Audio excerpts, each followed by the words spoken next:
Well, let's talk now to Lloyd Msipa, who is a friend and supporter of Robert Mugabe. He says he is sad about the situation and that President Mugabe has been a brilliant father of the nation who deserves forgiveness. Hello to you, Lloyd. Good morning. Explain why you feel he is a father of the nation. Mugabe is an African icon. And what is happening now is saddening in the sense that he is refusing to listen to his own people. And that potentially is going to affect his legacy, as a revolutionary, as a person who brought about the land, redistribution, exercise. So that's where the concern is. If you've noticed, even the military have been trying to negotiate with him. No heavy-handedness has come from the military because they want to see how much they can, protect that legacy so that it goes out in a dignified way. So that deadline has passed for him to resign. Yes.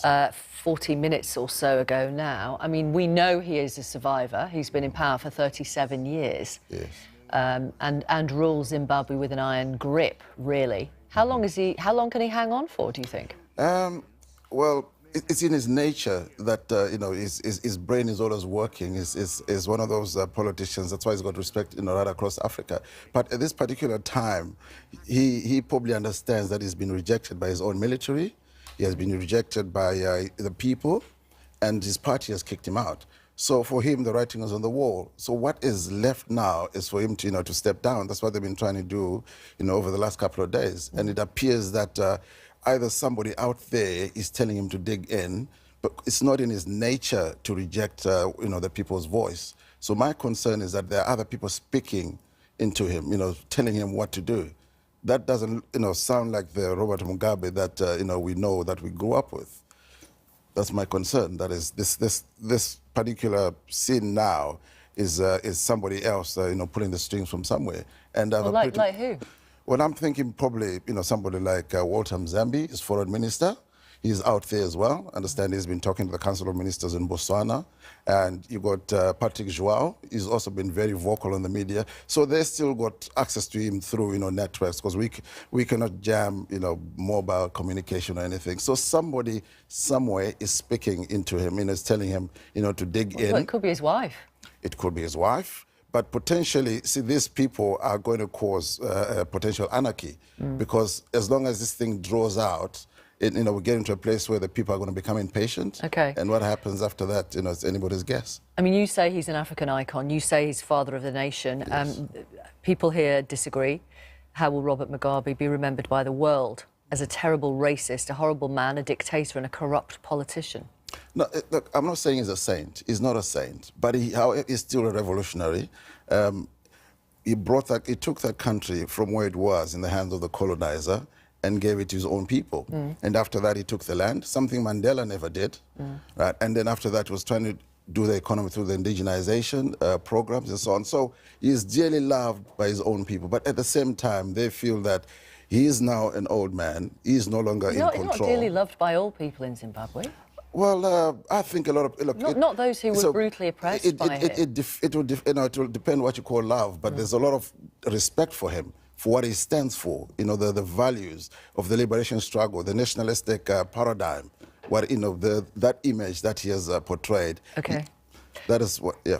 Let me introduce some more guests. Hello, good morning to you. Fungai Magunu is here from the main opposition party in Zimbabwe, the Movement of Democratic Change. His mother and siblings still live in Zimbabwe. And also with us, Dr.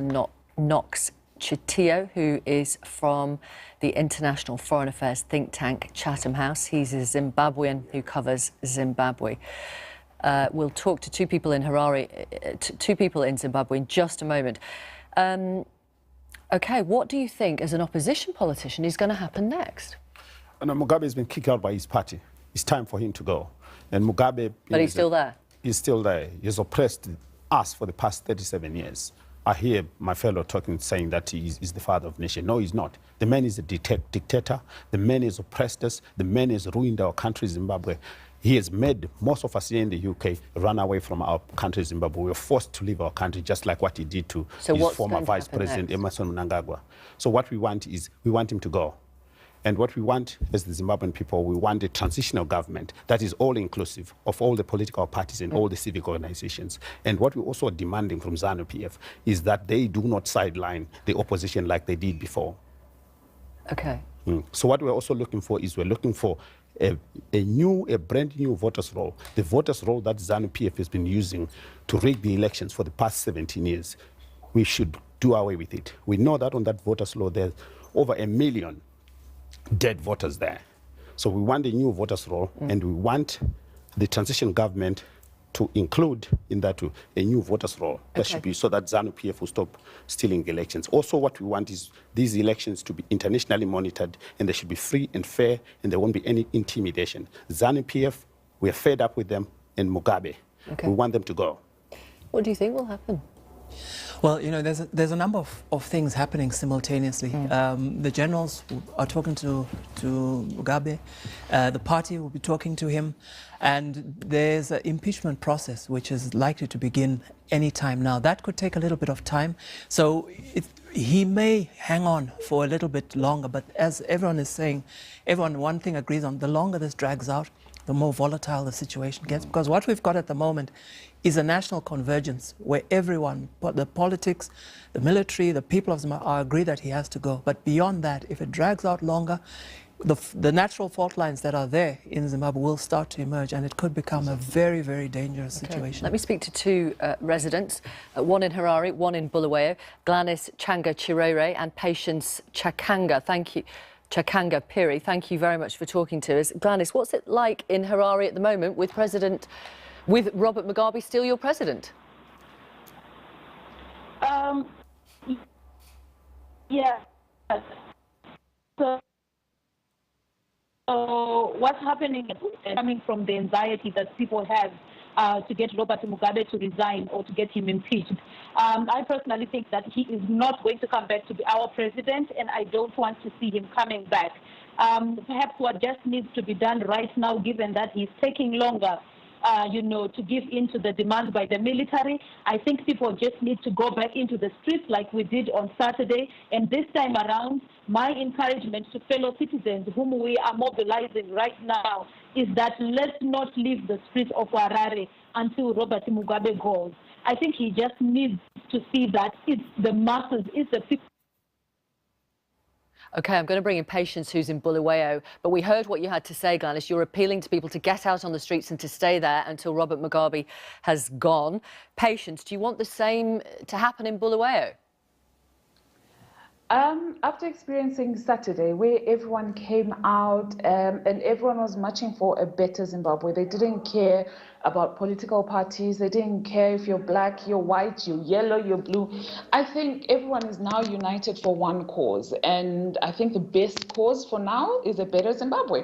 And if he must leave, and I'm sure he saw it as well, that the people have spoken. You can't have tens of thousands of people all across the country. And it wasn't just across the country, because I think it was right across the world where every Zimbabwean, wherever they were, came together and were marching for him to see that the people have spoken. And he just needs to hear what the people are saying. Ephraim Tapper joins us too. Ephraim is exiled here in the UK. He's a political party member of the Movement for Democratic Change, which is an opposition party in Zimbabwe. Tell us why you are exiled here, Ephraim.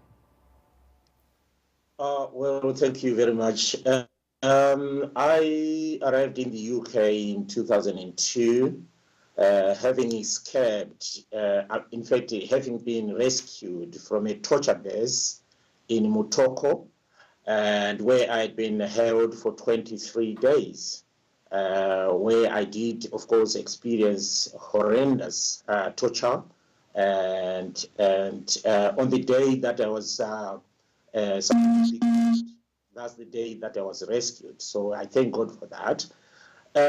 So basically, the opposition movement, the trade union movement, which I belonged to, facilitated my escape from Zimbabwe. I came over to the UK. OK, can you imagine going home, Ephraim, under a new president?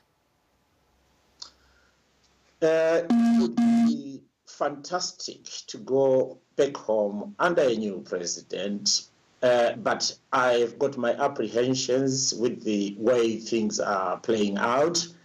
For instance, we must look at all what is happening now within the context of ZANU-PF factional fighting over the, of course, Mugabe succession. So if you are looking at that, you are also looking at the possibility of one ZANU-PF henchman taking reins within the political party ZANU-PF and also within Zimbabwe. So what it means is that these are the same people who denied the opposition their electoral victory in 2008. These are the same people who orchestrated the Bukrahundi genocide. I want to bring our guests back in here in the studio. You want a transitional government before elections and a brand new electoral roll.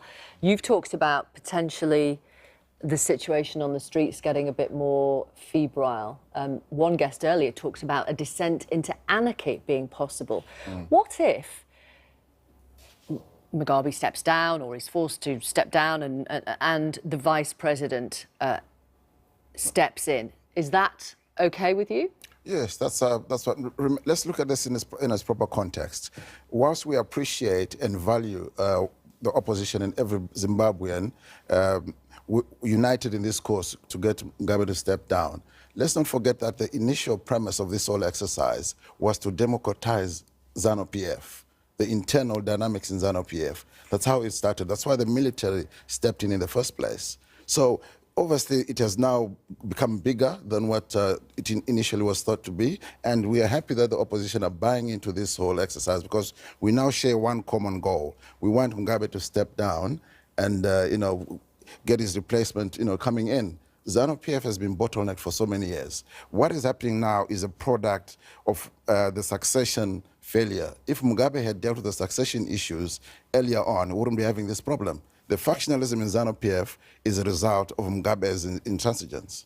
OK, we'll see what happens, and we'll keep reporting on it. Thank you very much, all of you. Thanks for coming on the programme. Thank you. We appreciate it.